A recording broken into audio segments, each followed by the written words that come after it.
And Clay, you are not overhyping Pulisic. This guy is as good as advertised, and it is crazy to me that he is not starting. He is fantastic. Back to you. Yeah, he is. I mean, again, if I could buy stock in any American athlete right now, it's not just that he's going to be beyond huge here.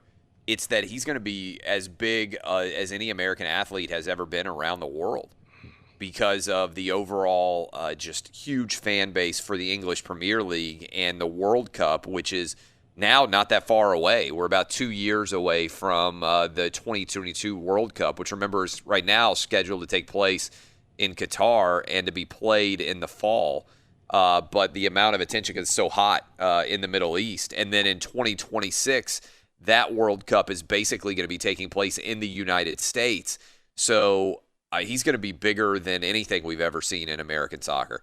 And I think we have audio of his plays yesterday in that game between Chelsea and Liverpool. And if you wonder how big he's going to be, I think this is the first time we've ever had audio highlights of an English Premier League game, at least that I can remember, in nearly 5 years of doing this radio program. Cue it up, Danny G. The cross comes in towards Pulisic. The chest control. He has support on his right foot. Christian Pulisic. Absolutely brilliant by the American. And he closes Chelsea to within one goal of the Champions League. And he's taking over this game against the champions single-handedly. I don't know that we've ever had that happen before, when an American takes over a game single-handedly. Do we have anything else, or is that the one? That was the main highlight. Yeah. Have we ever played an English Premier League soccer highlight before the show? Never. When you posted this, you guys posted it on OutKick.com yesterday. Yeah. I watched this. This dude moves so quickly, and to watch him dribble the ball, bounce it off his own chest, his knee, and the defenders are like watching him.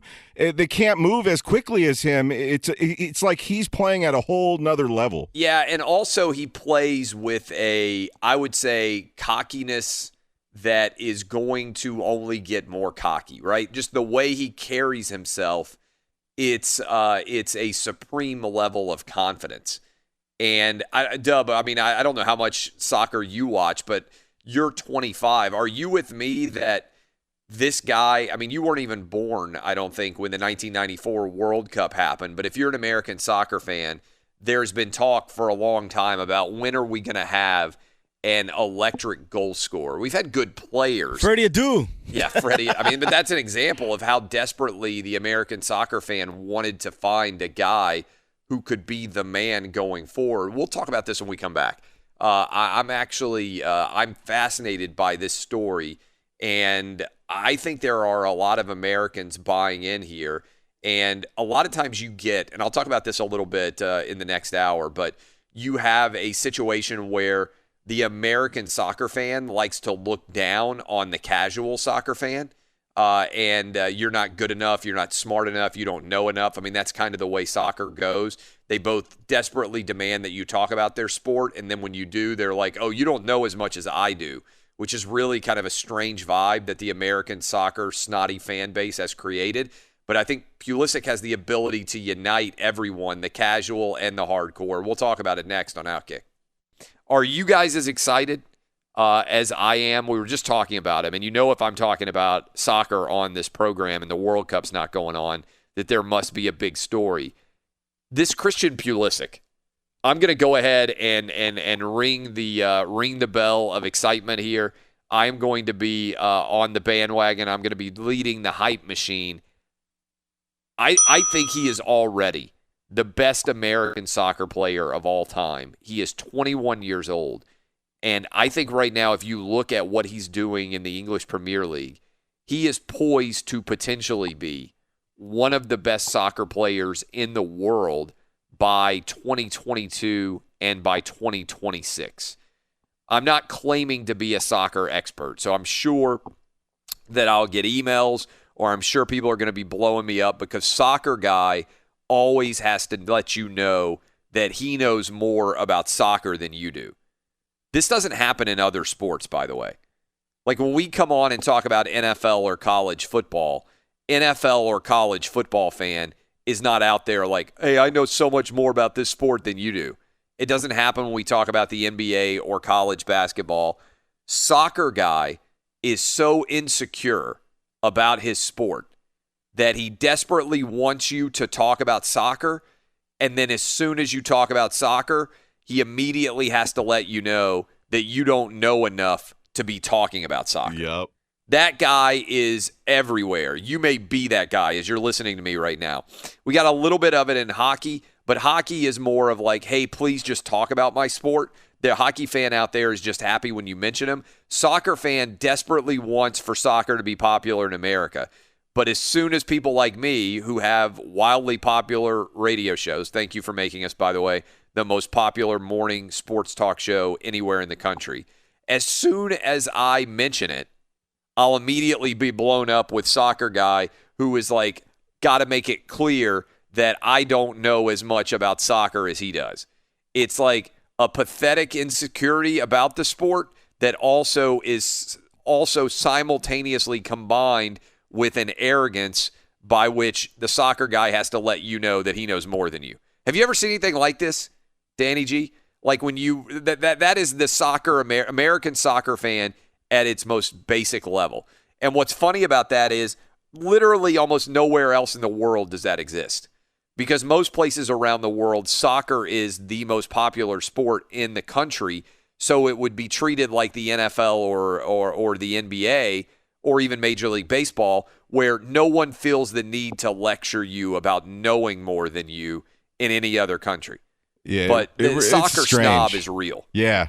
No, you're right. Every sports place I've worked so far, that's exactly what happens. I remember at the old network you and I used to work at, Mannix used to do a couple minutes of soccer, and my Twitter timeline would blow up of people telling me, tell Mannix to shut up about soccer. He doesn't know anything about soccer. Yeah. I'm like, man, we can't win. Yeah. And you're 100% right about that.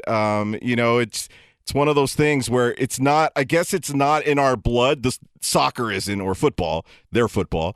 It's not something we exactly grew up with.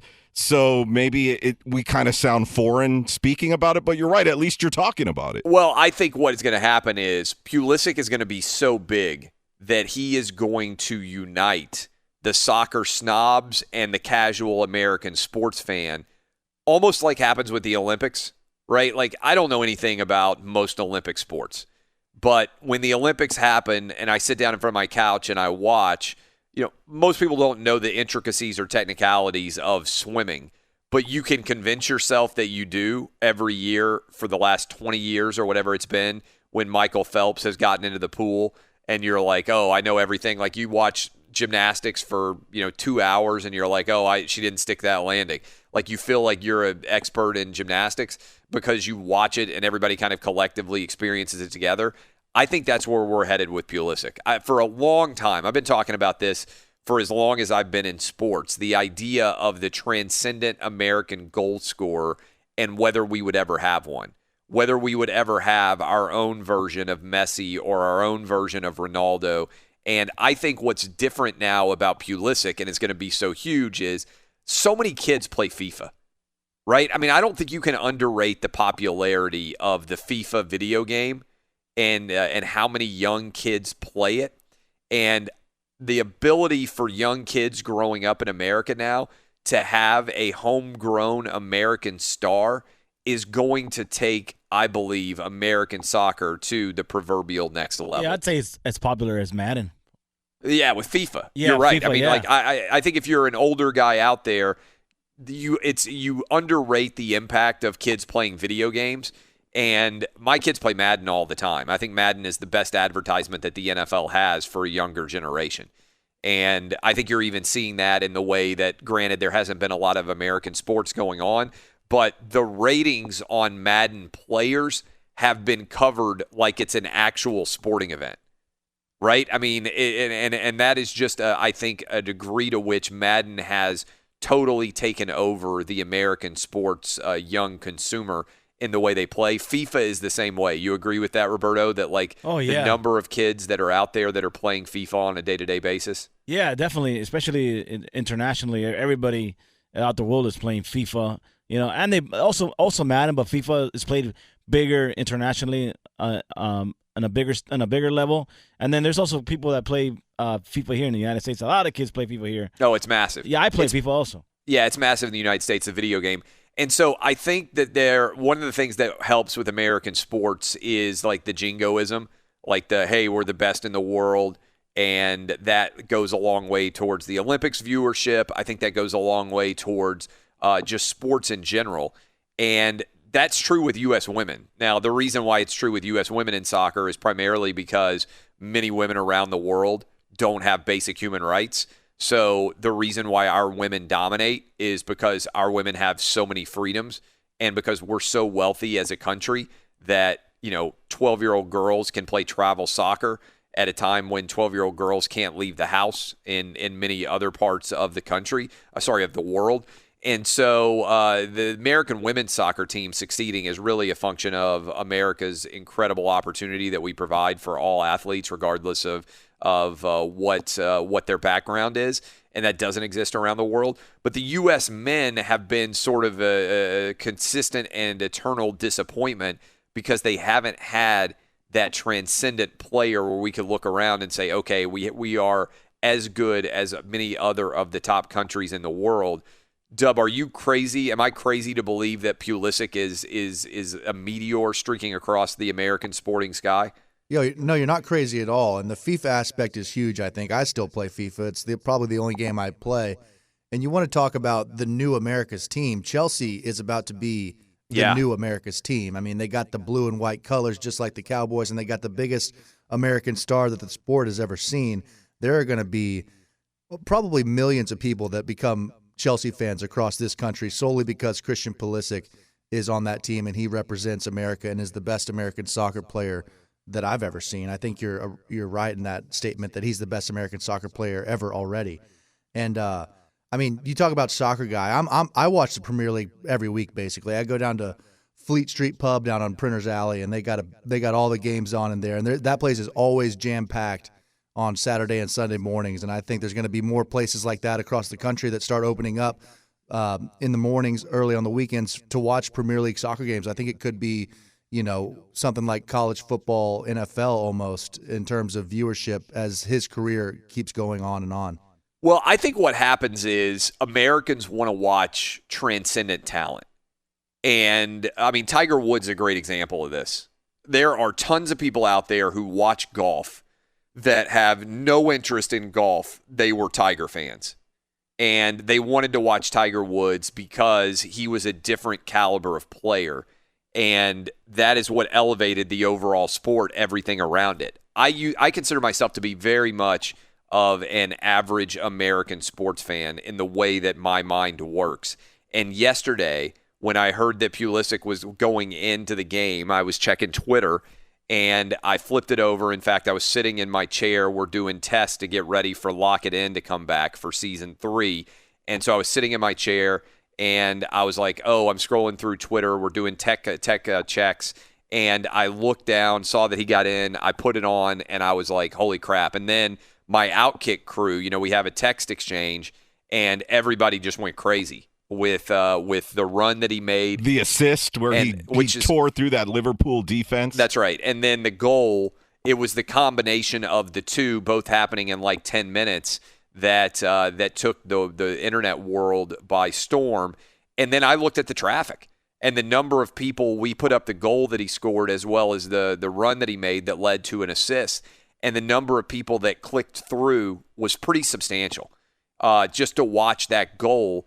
And I think there is a Tiger Woods effect that could happen for soccer via Pulisic in a way that I don't think most American sports fans are aware of yet, but are going to become aware of. And I think it's pretty exciting to think about.